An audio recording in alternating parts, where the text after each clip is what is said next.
D'accord. Donc je suis Béatrice Engrand, je dirige depuis 2009 l'Office franco-allemand pour la jeunesse, avec une spécificité puisque l'OFAGE a la particularité d'être dirigé par un tandem. Donc on dirige à deux, Marcus Singenlat et moi-même, et c'est d'ailleurs une expérience tout à fait passionnante d'apprentissage interculturel permanent, puisque décidant ensemble, on peut chacun, sur chaque sujet, apporter son point de vue personnel, de français, d'allemand. Donc, c'est-à-dire qu'on met en pratique au quotidien ce qu'on propose ensuite aux jeunes dans cette organisation.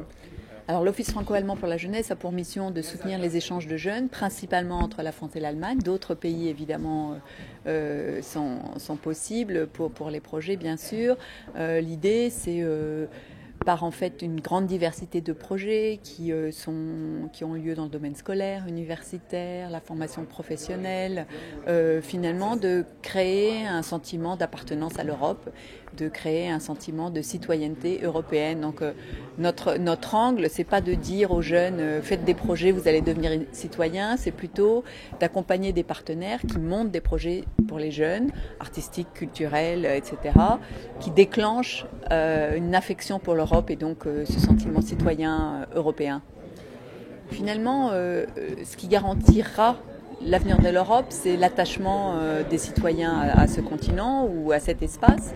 Et voilà, ce sentiment, il n'est pas inné, donc il faut le créer. C'est vrai que moi j'ai la conviction que l'avenir de l'Europe dépend finalement des citoyens. Il se trouve que les citoyens ne se sentent pas toujours reconnus, ne s'identifient pas finalement aux responsables politiques européens. Ils ont l'impression que les décisions, alors ce sont des impressions, mais je pense que des impressions quand elles sont très fortes, c'est aussi une réalité. Ils ont l'impression que les décisions sont prises en dehors d'eux. Donc moi je crois que c'est important que en fait l'Europe décide ensemble, les pays européens ensemble décident d'objets communs à forte valeur ajoutée, à forte valeur symbolique, qui permettent aux Européens de se sentir européens, à la fois en respectant la diversité et en même temps avec une communauté. Donc moi je milite beaucoup pour un passeport européen, parce que je crois vraiment que ce serait par-delà l'euro, qui n'est pas partagé par tous les pays d'Europe, un passeport européen, ce serait vraiment un acte symbolique très fort qui permettrait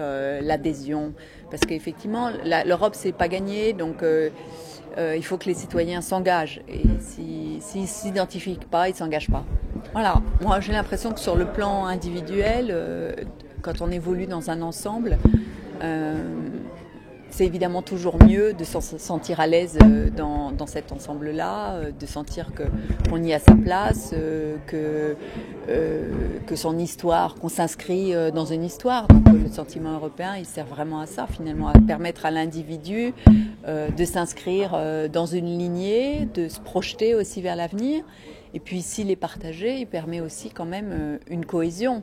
Et je crois que le sentiment collectif, d'abord ça peut créer, ça crée beaucoup d'émulation, c'est un beau sentiment. Et puis surtout, le collectif, ça induit aussi la cohésion. Et on a besoin de ça en Europe. L'Europe, c'est un continent voilà, qui est bouleversé de toutes parts, du point de vue économique, du point de vue géopolitique, qui est en même temps une communauté d'histoires, de valeurs et qu'il faut vraiment entretenir si on veut pouvoir répondre à tous les pays face à nous qui sont depuis longtemps, ne sont plus des pays émergents.